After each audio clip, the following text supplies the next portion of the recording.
హుస్సేన్ సాగర్లో గణేష్ నిమజ్జనం ఘట్టం కూడా చివరి దశకు చేరుకుంది. ప్రజెంట్ నేను ట్యాంక్ బండ్ వైపు ఉన్నాను. ఇక్కడ హుస్సేన్ సాగర్ నడిబొడ్డున కూడా ఉన్నాము.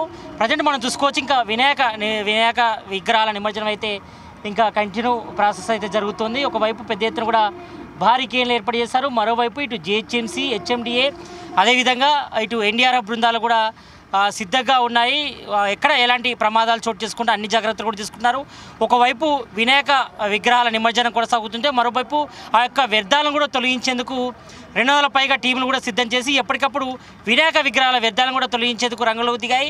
ఇక మరోవైపు ఇటు టూరిజం శాఖ వారు కూడా ప్రత్యేకంగా చర్యలు తీసుకున్నారు. ఎందుకంటే ఈ యొక్క హుస్సేన్ సాగర్ నిమజ్జన ఘట్టాన్ని చూసేందుకు కూడా సిటీ నలువైపు నుంచి కూడా పెద్ద ఎత్తున కూడా పబ్లిక్ కూడా వస్తారు. కాబట్టి మరి ఎవరైనా ప్రవాసాత్తు ఈ యొక్క హుస్సేన్ సాగర్లో పడితే మరి వారిని రక్షించేందుకు ఇక్కడ చర్యలు కూడా చెప్పడం జరిగింది. ప్రజెంట్ మనతో పాటు ఇటు టూరిజం శాఖ బోట్ డ్రైవరు, స్విమ్మరు మనతో ఉన్నారు. వాళ్ళతో మాట్లాడే ప్రయత్నం చేద్దాం. అన్న, చెప్పండి, హుస్సేన్ సాగర్లో మీరు గత 11 రోజులుగా 24/7 వర్క్ చేస్తున్నారు. ఎలాంటి చర్యలు చేపడుతున్నారు ఇక్కడ? మేము ప్రత్యేక బృందంగా తెలంగాణ టూరిజం నుంచి మా ఎండి గారి ఆదేశాల మేరకు ఒక 60 మెంబర్స్ ఇక్కడ అప్రమత్తంలో గణేష్ నిమజ్జనంలో చాకచక్యంగా పాల్గొంటున్నాము. అదేవిధంగా వివిధ రకాల బోట్లతో స్విమ్మర్స్, డ్రైవర్స్, హెల్పర్స్ 24 అవర్స్ మేము అందుబాటులో ఉండి ఎవరికి ఏ ప్రమాదం జరగకుండా గణనాథుని యొక్క నిమజ్జనం జరిగే దాంట్లో పాల్గొని ఉన్నాము. ఈ 11 రోజుల ప్రక్రియలో ఇప్పటివరకు మీరు ఎంతమంది సిబ్బంది పాల్గొన్నారు? ఎన్ని బోట్లు పెట్టడం జరిగింది? 24/7 ఎలా వర్క్ చేస్తున్నారు? ఎలా ఉంటుంది? పెద్ద బోట్లు వచ్చి 6 అరేంజ్ చేసాము. 4-5 కేన్లకు ఒక పెద్ద బోటు మరియు స్పీడ్ బోట్లు 7 బోట్లు అరేంజ్ చేశారు. వివిధ రకాల బోట్లు కూడా అందుబాటులో ఉన్నాయి. 24 అవర్స్ మా యూనిట్ హుస్సేన్ సాగర్ మేనేజర్ గారు మరియు డ్రైవర్స్, హెల్పర్స్, స్విమ్మర్స్ అందుబాటులో ఉండి ఎవరికి ఏ ప్రమాదం జరగకుండా, వాటర్లో ఎవరైనా పడగకుండా ముందు జాగ్రత్తగా మేము అలర్ట్ చేస్తూ వాళ్ళని గణనాథుని నిమజ్జనంలో పాల్గొంటున్నాం. ఇప్పటివరకు ఈ 11 రోజుల నిమజ్జన ఘట్టంలో ఎవరైనా లోపల పడడం కానీ ఏమైనా జరిగిందా? ఇప్పటివరకు ఎవరైనా కాపాడారా? ఎవరు పడలేదు, అది ఏం ప్రాబ్లం కాలేదు. కాదంటే ఎవరైనా ముందుకు ఆ రైలింగ్ పైకి కానీ ముందుకు రావడం కానీ అది చూసి మేము అప్రమత్తం చేస్తున్నాం. ఇక్కడ మనం చూస్తున్నాం, అంటే ఇటు tank bund, upper tank bund కానీ, ఇటు సంజీవ పార్క్ కానీ, మరోవైపు అన్ని చోట్ల కూడా పెద్ద ఎత్తున ఒక 30 పైగా క్రేన్స్ కూడా ఏర్పాటు చేయడం జరిగింది. అంటే మీ సిబ్బంది ఎక్కడ మానిటరింగ్ చేస్తారు? ఎక్కడెక్కడ ఎన్ని టీంలు డిప్లాయ్ చేయడం జరిగింది? మొత్తము 8 టీములుగా ఉన్నాం మేము. 8 టీములను ఒక బోటుకు 6 మెంబర్స్ అట్లా అరేంజ్ చేయడం జరిగింది. 24 అవర్స్ మేము గణనాథుని యొక్క నిమజ్జనంలో పాల్గొంటున్నాము. అదేవిధంగా ఎన్డీఆర్ఎఫ్ వాళ్ళు, పోలీస్ డిపార్ట్మెంటు, మేము అందరం కలిసి అప్రమత్తంలో ఉండి ఎవరికి ఏ ప్రమాదం జరగకుండా హుస్సేన్ సాగర్లో గణనాథుని యొక్క నిమజ్జనంలో చాకచక్యంగా పాల్గొంటున్నాం. ఈ హుస్సేన్ సాగర్ వద్ద ఇటు టూరిజం శాఖ సంబంధించి కూడా మీరు ఎంతమంది బోటర్స్ ఉన్నారు? రెగ్యులర్గా మీ లైఫ్ స్టైల్ ఎలా ఉంటుంది? ఎలా మానిటరింగ్ చేస్తారు మొత్తం హుస్సేన్ సాగర్లో మొత్తం? ఎందుకంటే చాలా వరకు కూడా ఈ టూరిజం శాఖ హ్యాండ్ ఓవర్లో ఉంది కాబట్టి మరి చాలా వరకు పెద్ద ఎత్తున కూడా విజిటర్స్ కూడా వస్తారు, ఎక్కువగా తిరుగుతారు కదా. దానికి సంబంధించి ఎలాంటి చర్యలు?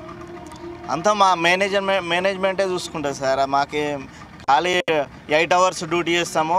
మార్నింగ్ టు 9 to 9 అట్లా చేస్తుంటాము. షిఫ్ట్ వైజ్గా అందరు డ్యూటీ చేస్తుంటాము. అంతే సార్. అంటే మనం చూస్తున్నాం ఇక్కడ వినాయక విగ్రహాల నిమజ్జనం కూడా జరుగుతుంది. మీరు మానిటరింగ్ చేస్తున్నారు మొత్తం ఓవరాల్గా. మరి కింద ఏమైనా వినాయక విగ్రహాలు అయినా తట్టుకున్నప్పుడు కానీ బోటు కొంచెం పడే అవకాశం ఉంటుంది కదా, దానికి సంబంధించి ఎలాంటి చర్యలు తీసుకుంటారు? ఎప్పటికప్పుడు జిహెచ్ఎంసీ వాళ్ళు వినాయకుని వ్యర్థాలన్నీ తీసేస్తూ ఉన్నారు. మేము కొంచెం డిస్టెన్స్లో చూస్తూ వాచింగ్ చేస్తూ ఉంటాము. ఎవరేదైనా ముందుకు రావడం కానీ దాంట్లో పడకుండా ముందు జాగ్రత్త చర్యలు తీసుకుంటూ వాళ్ళకు అలర్ట్ చేస్తుంటాం.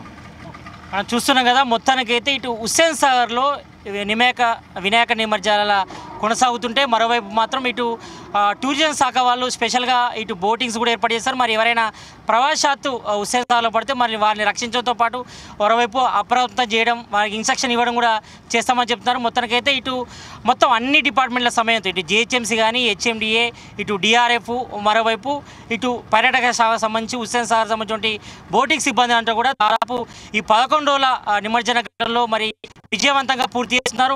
మరికొన్ని గంటల్లోనే ఈ యొక్క వినాయక విగ్రహాల నిమజ్జనం ఘట్టం కూడా పూర్తవుతుంది కాబట్టి మరి ప్రజెంట్ అయితే మాత్రం ఎలాంటి సంఘటనలు అయితే చోటు చేసుకోవాలని చెప్తున్నారు. మొత్తానికైతే మాత్రం మొత్తం 24/7 ఇక్కడ టూరిజం శాఖ చెందినటువంటి ఇటు బోటింగ్ సిబ్బంది కానీ మరి స్విమ్మర్స్ కానీ మరోవైపు స్పెషల్గా గజ ఈతగాలం కూడా ఏర్పాటు చేస్తారు. మరి ఎవరైనా ప్రవాసాత్తు యొక్క వినాయక నిమజ్జన ఘట్టాన్ని చూసేందుకు వచ్చేవారు మరి ప్రవాసాత్తు ఏదైనా చిన్నపిల్లలు కానీ పెద్దవాళ్ళు కానీ పడితే మాత్రం వెంటనే రక్షించేందుకు మరి స్పెషల్ టీమ్స్ కూడా రంగంలోకి దిగాయి. ఇటు టూరిజం శాఖ వాళ్ళకి సంబంధించిన బోటింగ్ సిబ్బంది కానీ మరోవైపు గజయితాలు కానీ వాళ్ళందరూ ఉన్నారు కాబట్టి మొత్తానికైతే మాత్రం ఈ యొక్క వినాయక విగ్రహాల నిమజ్జన ప్రక్రియ మాత్రం సాఫీగా సాగిందని చెప్పుకోవచ్చు. మొత్తానికైతే ఇటు డిఆర్ఎఫ్ బృందాలతో పాటు మరోవైపు ఇటు హుస్సేన్ సాగర్ పర్యాటక శాఖకు సంబంధించిన స్విమ్మర్స్ కానీ బోటర్స్ కానీ కూడా ఈ యొక్క 11 రోజుల ప్రక్రియలో మాత్రం విజయవంతంగా పూర్తి చేసినటువంటి పరిస్థితి మనకు కనిపిస్తుంది. కెమెరామ్యాన్ హేమంత్తో సతీష్, జీ తెలుగు న్యూస్, హుస్సేన్ సాగర్ నుంచి.